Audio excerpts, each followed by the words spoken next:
The cameras clicked in rapid bursts as Donald Trump strode to the podium, his jaw set tight, his fists clenching a stack of crumpled notes. For a brief moment, the room held its breath. Then, without warning, he slammed the papers down, leaned forward, and spoke into the microphone with fire in his voice. "What's happening in South Africa," he declared, his voice echoing off the marble walls, "is nothing short of white genocide, and the world can't stay silent any longer." Gasps rippled through the press room. A few reporters froze mid-typing, their fingers hovering above their keyboards, while others scrambled to tweet the breaking headline before their competitors could. Camera shutters went wild, capturing the precise moment Trump's words detonated across every social feed in America. Within seconds, hashtags erupted. White genocide, Trump vs. Ramaphosa, South Africa under fire. News anchors cut live to the scene. Across continents, millions of phones lit up with push notifications carrying the same explosive phrase. Behind Trump, his aides exchanged uneasy glances, knowing the statement would ignite a global storm. And somewhere, thousands of miles away in Pretoria, Cyril Ramaphosa's office phones began ringing off the hook. The air inside the White House press room grew heavy, almost electric, as Trump leaned closer into the mic, repeating his accusation, slower this time, each syllable sharpened for maximum impact. "This is a humanitarian crisis," he thundered, "and I will not stand by and watch innocent lives destroyed." The silence that followed was deafening. For a heartbeat, history felt suspended, and then the room erupted into chaos. But this was only the first spark. The firestorm that followed would shake nations, fracture alliances, and drag the entire world into a battle over race, power, and identity. The shockwaves from Trump's accusation had barely settled when the deeper implications began to unfold. This wasn't just another off-the-cuff remark. It was a direct challenge, not only to Cyril Ramaphosa's leadership, but to the very heart of South Africa's racial policies. For years, South Africa had been balancing on a razor's edge. A country haunted by the scars of apartheid, still struggling to reconcile its painful past with its uncertain future. But beneath the surface, tensions were simmering. Reports of farm murders, brutal attacks on white farmers in rural areas, had been steadily climbing, each incident fueling anger, fear, and resentment. To some, these were random acts of violence. To others, they symbolized something far darker, the beginning of a systematic campaign of revenge. Ramaphosa's government insisted otherwise. Yet his land reform policies, aimed at redistributing farmland from white owners to black South Africans, poured gasoline on an already raging fire. Supporters hailed the reforms as correcting historical theft, while critics, both inside and outside South Africa, condemned them as state-sanctioned dispossession, and now Trump had stepped right into the center of it. Within minutes, American media polarized like tectonic plates splitting apart. On one side, conservative commentators applauded Trump for finally speaking the truth no one dared to say. On the other, progressive outlets accused him of weaponizing racial fear to score political points ahead of an election year. Cable news networks went into overdrive. Fox News ran blazing headlines. "Trump stands up for white farmers." CNN countered with, "Trump pushes dangerous racial conspiracies." Social media was no better. Memes, hashtags, and viral videos turned the debate into a global spectacle. And yet, beneath the noise, few understood how high the stakes truly were. This wasn't just about a press conference or a single statement. Trump's words had forced the world to confront a terrifying question. Was South Africa spiraling toward racial violence, or was this a narrative crafted to stoke political fire? Even inside South Africa, the ripple effects were immediate. Some white farmers felt emboldened, sharing Trump's speech as a rallying cry. Meanwhile, Ramaphosa's supporters saw it as an attack on national sovereignty, accusing Trump of meddling in a deeply complex domestic issue for his own gain. Behind closed doors in Pretoria, Ramaphosa's advisors debated how to respond. Some urged diplomacy, others demanded an aggressive public rebuttal. Ramaphosa himself remained silent, for now. But silence wouldn't last long, because what Trump was about to reveal next, something no one saw coming, would set off an even greater explosion, one that neither side was prepared to contain. Longjoi. Before Cyril Ramaphosa became the president of South Africa, he was celebrated as the voice of the people, a fiery union leader who fought relentlessly for workers' rights during the darkest days of apartheid. Back then, he was seen as a hero, a man willing to challenge oppression and stand up for equality. But somewhere along the road to power, something changed. By the time Ramaphosa stepped into the presidential palace, the narrative had shifted. The man who once claimed to represent the struggling masses was now accused of amassing personal wealth, building quiet empires through private investments while ordinary South Africans still fought for survival. Forbes listed him among Africa's wealthiest politicians, sparking outrage among critics who asked a simple question: how could a champion of the poor become a billionaire while poverty deepened under his watch? Yet wealth alone wasn't what drew the sharpest criticism. It was the methodical way he wielded power. Insiders whispered about closed-door deals and secret alliances, painting Ramaphosa as a master strategist who manipulated party factions to secure his rise. Even his closest allies admitted he played politics like a chessboard, sacrificing pawns without hesitation to protect his throne. And then came the land reform policy, the decision that would thrust Ramaphosa into the center of global controversy. In a nation where land ownership had long symbolized power and freedom, Ramaphosa announced plans to seize white-owned farmland without compensation. He framed it as restorative justice, a necessary step to repair centuries of inequality. Supporters hailed him as a visionary, but his critics saw something far more sinister. International watchdogs accused him of weaponizing racial divisions to consolidate political control, turning communities against each other while masking deeper economic failures. Across South Africa, the public was split down the middle. Some called him a revolutionary, a leader finally correcting historical wrongs. Others accused him of tearing the nation apart, driving wedges between racial groups and stoking a fire that could spiral beyond control. Social media erupted with hashtags like Ramaphosa Divide and Land or Blood, as online battles mirrored growing tensions on the ground. Global reaction wasn't kind either.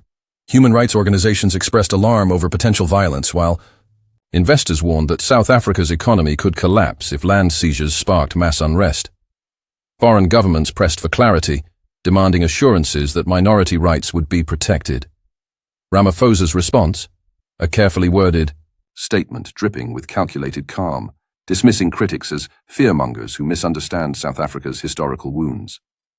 But beneath that polished composure, pressure was building.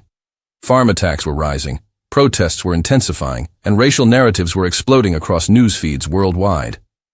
Ramaphosa was walking a dangerous tightrope, trying to appear as the unifying leader while quietly feeding divisions that strengthened his political grip. And then came Trump's accusation, loud, unfiltered, and impossible to ignore. It threatened to rip open every fracture Ramaphosa had been trying to manage, dragging his policies into the global spotlight in a way he couldn't control. But what Trump revealed next would ignite worldwide outrage, and Ramaphosa's carefully built facade was about to crack wide open. Before the press room erupted with Trump's explosive accusation, his narrative had already been years in the making. To his supporters, this wasn't just another speech. It was the culmination of a battle he had been fighting since his earliest days in office, the fight against silence. Back in 2018, Trump had shaken the world with a single late-night tweet. Without warning, he announced that he had directed then-Secretary of State Mike Pompeo to closely study the South African land and farm seizures and large-scale killings of farmers. The tweet immediately went viral, sparking international headlines and setting off a chain reaction of outrage and applause. Mainstream outlets dismissed it as fear-mongering. Progressive commentators accused Trump of parroting white nationalist talking points. But among his base, and among thousands of South African farmers desperate for recognition, that tweet was a lightning bolt. It wasn't just words, it was validation. For many, Trump had said what no other world leader dared to say. That moment cemented Trump's self-styled image as the defiant truth-teller, the outsider unafraid of political correctness, the man willing to call it like it is when others stayed silent. In his narrative, he wasn't just defending white farmers. He was defending American values abroad. The right to speak freely, the right to defend your land, the right to protect your identity without being shamed for it.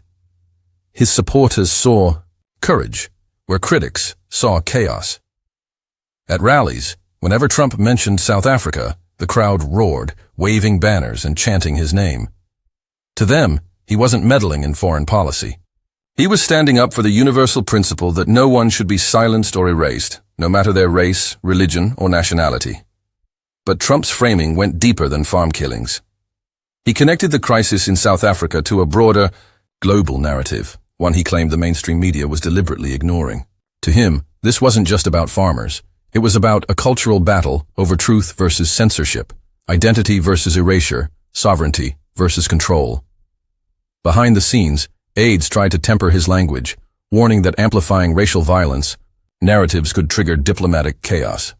But Trump, true to form, refused to back down. He believed silence was complicity. He believed leaders had a duty to speak for those who couldn't. And when he finally stood at that podium years later, accusing Ramaphosa of white genocide, it wasn't a spontaneous outburst. It was a calculated escalation. Trump had been building this moment for years, laying breadcrumbs, waiting for the perfect time to strike. For his supporters, this was the embodiment of what they loved most about him. He said the things everyone whispered, but no one dared to voice publicly. They flooded Twitter, TikTok, and Truth Social with clips from the press conference, praising his boldness and fearless honesty. But on the other side, critics erupted. Progressive voices accused Trump of weaponizing racial fear to score political points, dragging an already fractured America into yet another cultural war. South African officials slammed his remarks as reckless, saying they endangered lives and destabilized fragile social dynamics back home. And Ramaphosa? His silence was deafening, but it wouldn't last. Because while Trump had delivered his strike with calculated precision, Ramaphosa was preparing a counterattack of his own, one that would stun the world, fracture alliances, and push this political clash into uncharted territory. Within hours of Trump's explosive accusation, the world erupted into chaos. News channels across the globe switched to live coverage, pundits battled on split screens, and social media became a digital battlefield where hashtags collided like armies in a war of narratives. Cyril Ramaphosa broke his silence the next morning. Standing at a crowded press briefing in Pretoria, his voice was calm but edged with steel.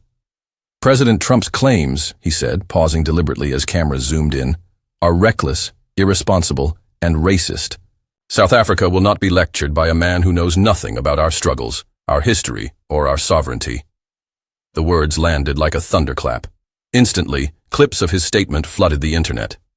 To his supporters, Ramaphosa was defending South Africa's dignity. But to his critics, his tone reeked of political deflection, a desperate attempt to shift attention away from his controversial policies. Back in Washington, chaos brewed behind closed doors. U.S. State Department officials scrambled to contain the diplomatic fallout. Advisors whispered about potential sanctions, disrupted trade agreements, and collapsing bilateral talks. Some urged Trump to walk back his statement, fearing an international incident. But Trump, never one to retreat, doubled down during an impromptu press gaggle outside the White House. "I'm not backing off," he declared. "The world needs to know what's happening. I'm speaking the truth others are too afraid to say." Those words sent shockwaves through diplomatic circles. Overnight, world leaders began choosing sides. The United Kingdom urged restraint. Germany called for measured dialogue, while Australia publicly backed Trump's call for a deeper investigation into farm attacks. China, meanwhile, threw its weight behind Ramaphosa, condemning Western interference in African domestic affairs. Meanwhile, South African citizens were tearing each other apart online.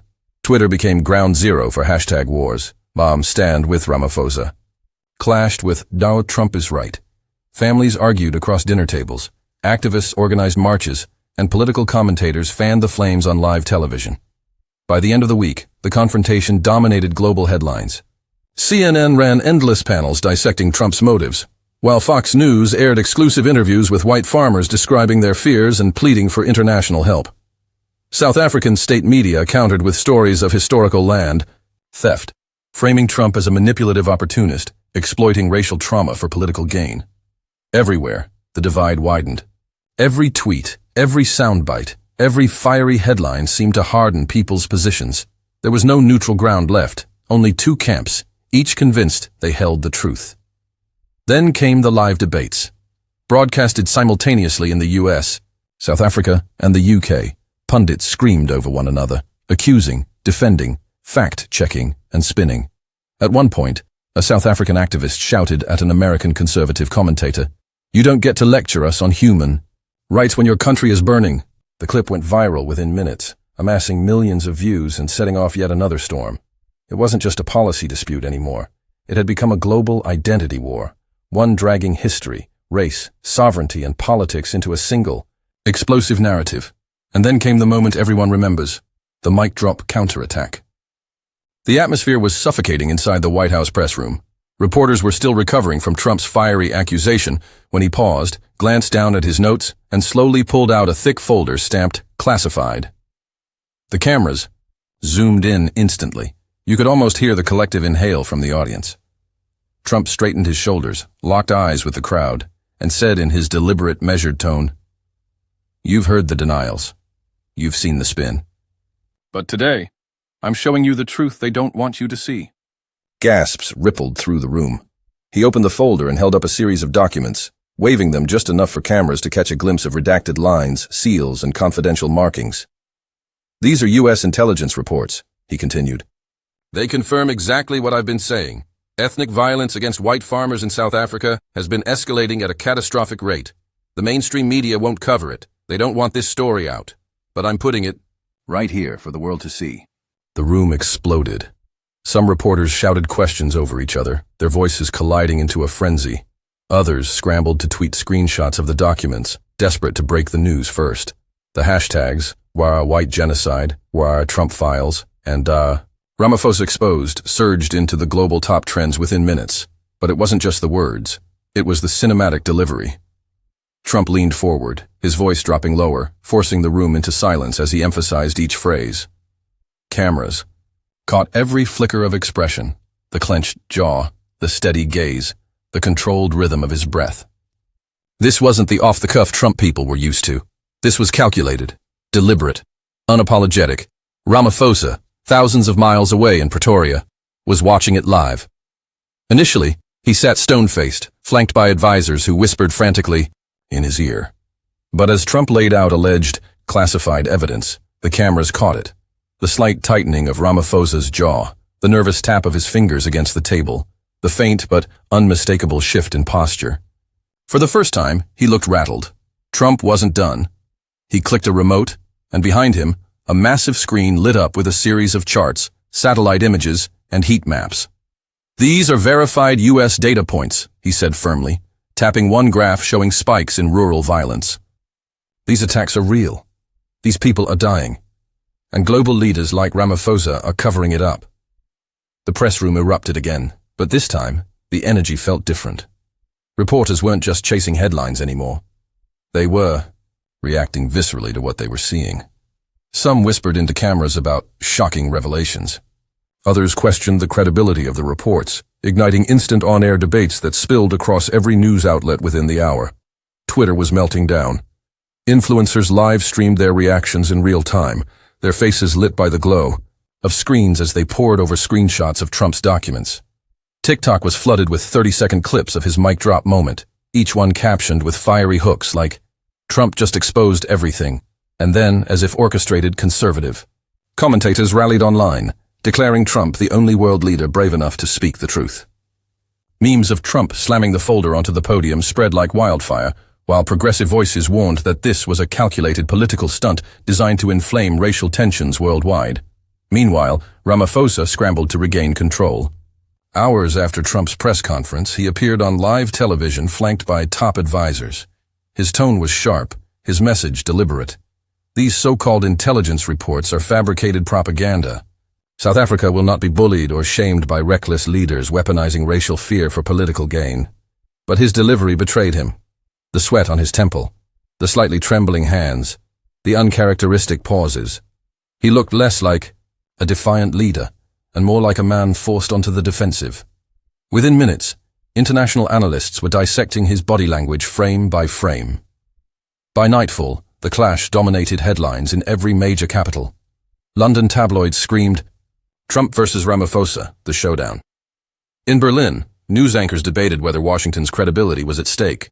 In Beijing, state media accused the U.S. of neo-colonial manipulation. And in Johannesburg, protesters flooded the streets, some waving Trump signs, others burning them. On TikTok, one video went viral showing split-screen footage. Trump, holding up his classified reports on the left, Ramaphosa wiping his brow on the right. The caption read simply, "One speaks, one shakes." It racked up over 50 million views in less than 24 hours.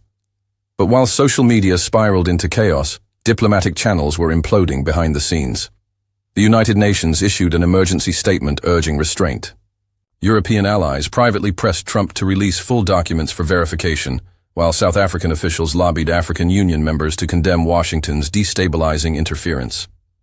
Through it all, Trump remained unmoved. In a late-night Truth Social post, he doubled down again. The fake news can scream, Ramaphosa can deny, but facts don't lie. The world knows the truth now. And just when it seemed the controversy had peaked, leaked footage emerged. Drone images allegedly showing entire farming regions devastated by violent raids. The footage hit Telegram first, then spilled onto Twitter, fueling conspiracy theories that a global cover-up was underway. By morning, the world wasn't just watching. It was choosing sides. Alliances were shifting, markets were trembling, and the very concept of truth itself was under siege. But the storm didn't end here. The ripple effects crossed oceans, threatening to pull entire nations into a conflict far bigger than anyone imagined. The morning after Trump's bombshell press conference, the world woke up to chaos. The story wasn't just trending, it was everywhere. Television, Twitter, TikTok, YouTube, Reddit. Every screen glowed with headlines screaming the same. Words in bold: Trump accuses Ramaphosa of white genocide, classified reports revealed. What followed was an information war unlike anything seen in recent years. The world wasn't just reacting, it was dividing. In the U.S., mainstream outlets like CNN, MSNBC, and the New York Times attacked Trump's claims head-on. Panels of experts dismissed his evidence as misrepresented data, while anchors questioned his motives. "This is about politics, not human rights," one MSNBC host declared. But on the other side, conservative media doubled down. Fox News ran wall-to-wall coverage of the alleged classified reports, calling Trump the only leader brave enough to expose the truth. Popular right-wing podcasters live-streamed deep dives into the documents, urging viewers to wake up to what's really happening in South Africa. The divide was so sharp that it felt like two different realities were unfolding simultaneously. Twitter became a battlefield where hashtags told the story. White genocide, trending at 1.4 million mentions within hours. Ramaphosa exposed, climbing past 800,000 posts. Trump lies again, launched by progressive influencers, hitting 1.2 million tweets. Every feed became polarized. Every discussion weaponized. In Pretoria, Ramaphosa's government faced its biggest public backlash yet. Within 24 hours, thousands of protesters gathered outside the U.S. Embassy, waving banners reading, "Hands off South Africa," and "Trump. Stop lying." But just blocks away, counter-protests erupted, led by groups demanding an investigation into farm attacks. They carried placards declaring, "Stop the bloodshed," and "Justice for victims." Cape Town, Johannesburg, Durban, all saw similar scenes, streets choked with chanting crowds. Social tensions that had simmered for years were boiling over in real time. Ramaphosa's administration responded by tightening security around government buildings and embassies. Meanwhile, his political rivals seized the moment, accusing him of failing to protect South Africans and calling for an emergency parliamentary session. The confrontation wasn't just political. It became cultural currency overnight. Celebrities, athletes, and influencers couldn't resist weighing in. Elon Musk tweeted, "Data doesn't lie. People deserve the truth." Trevor Noah fired back, "Trump's narrative is reckless and dangerous. South Africa isn't your playground." Rihanna posted on Instagram, "Stop weaponizing race for clicks," gaining over 5 million likes in just 2 hours. On TikTok, creators churned out side-by-side reaction videos showing Trump's mic drop moment. Some applauded him as a fearless truth-teller, while others mocked him with edited clips. Set to viral memes, YouTube exploded with commentary, from 10-minute reaction breakdowns to hour-long documentaries analyzing what Trump didn't show. Within 48 hours, over 150 million combined views were recorded across political commentary channels. Inside the U.S., ordinary citizens felt personally pulled into the conflict. Call-in radio shows were flooded with heated debates. Families argued at dinner tables. Churches held prayer circles for truth and justice. For many, Trump's statements validated long-held fears about racial violence being ignored. Finally, someone's saying what no one else will, one caller told Fox News Radio. But for millions of others, the accusation felt like a betrayal, an incendiary political ploy that risked destabilizing fragile race relations both at home and abroad. "He's lighting a match in a room full of gasoline," a CNN guest warned. It wasn't just politics anymore, it was personal. By the second day, the internet turned the controversy into a cultural phenomenon. TikTok edits mashed Trump's speech with dramatic movie soundtracks, framing him as a lone hero fighting global corruption. Instagram reels showed Ramaphosa's flustered reaction in slow motion, captioned, "When you get called out on live TV." Reddit threads dissected the classified documents, with amateur analysts claiming they'd cracked the truth hidden in Trump's slides. Every platform became a battleground. And yet, through the chaos, one thing became clear. People weren't just consuming the story, they were living inside it. For victims of farm attacks and their families, the global spotlight brought long-suppressed grief to the surface. Survivors shared emotional testimonies across social media.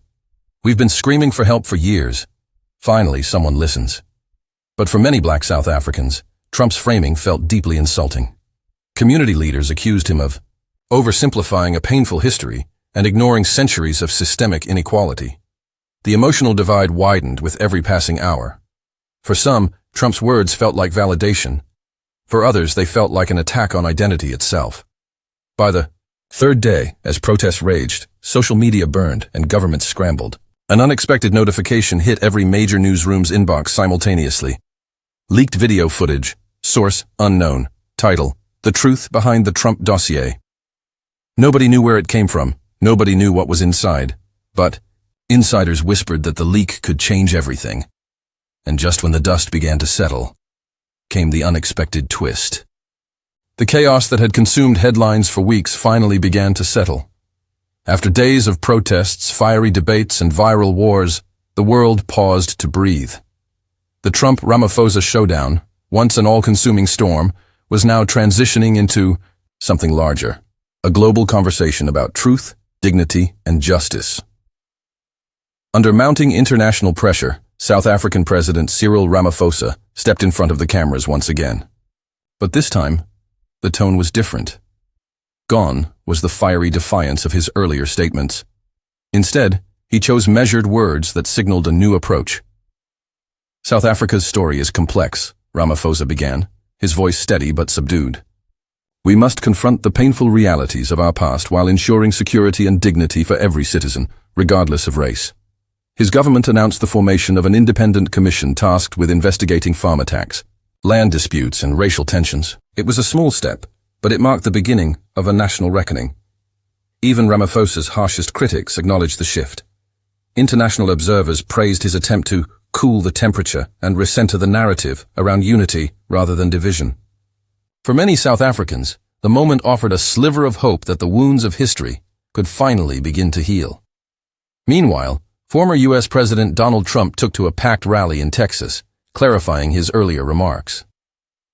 Standing beneath a towering American flag, he delivered a speech that balanced defiance with a renewed focus on human rights. "This was never about politics," Trump declared, his voice booming over the cheering crowd. "This is about standing up for people whose voices have been ignored. It's about freedom. It's about safety. And it's about dignity for every human being." By framing his comments as a defense of basic rights, Trump managed to regain control of the narrative. His supporters erupted in chants of "justice for all," while his critics, though unconvinced, acknowledged that the confrontation had forced a global conversation about violence, race, and power dynamics. For Trump, the moment reinforced his self-styled image as a leader who speaks uncomfortable truths, even when the world resists hearing them. Amid the chaos, something unexpected happened. People began talking to each other instead of past each other. Hashtags that once divided became threads of understanding. Influencers who had fueled outrage began hosting live dialogues between South African farmers, activists, and lawmakers. On TikTok, a viral campaign called One World One Voice emerged, featuring emotional testimonies from both victims of violence and families seeking reconciliation. Within 72 hours, the campaign had amassed over 50 million views, sparking conversations in classrooms, community halls, and parliament floors alike. The United Nations hosted an emergency summit addressing racial violence, land rights, and digital misinformation. Representatives from over 60 nations pledged to support South Africa's healing process through mediation programs, development grants, and security cooperation.